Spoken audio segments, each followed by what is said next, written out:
ซ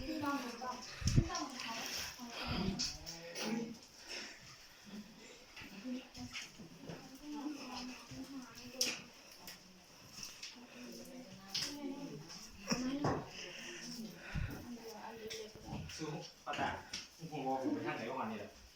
มุดไปคุณละโอ้โหเนี่ยยังกลับมาจันวะจันแค่ไหนวะเนี่ยโอ้ข้างวานดูเป็นติ่ม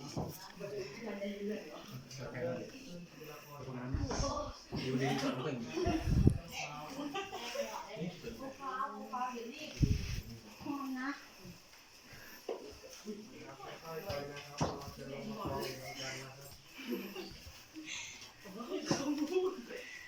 ภาษาลาวสงสัยจะปนไทยแล้วระวังศีรษะด้านบนนิดนึงนะครับเ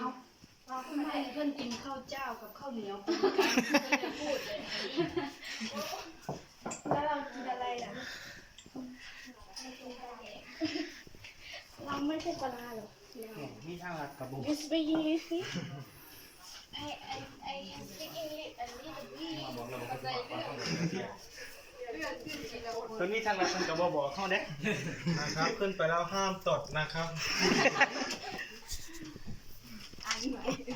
านอะไรก่อนนะอ๋อเนาะคือปล่อยถ้ามันเป็นที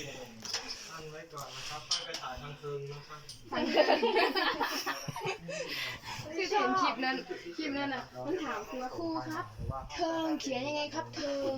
ทอเอิงเทิงงองูเหรอครับครูหนูจะเขียนว่าอะไรเทิงครับครูด้านบนเหรอลูกครับท้องฟ้าอยู่ด้านบนเถอะนี่เทิงครับเป็นครูมาบอกไปให้เด็กมองบันไดนะครับนี่เกิดจากคุณ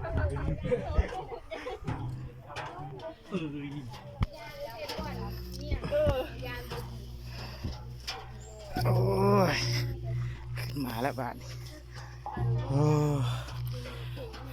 ไม่ใช่ธรรมดานะโอ้ขึ้นมามีแต่คนรอๆแหมรอบปะ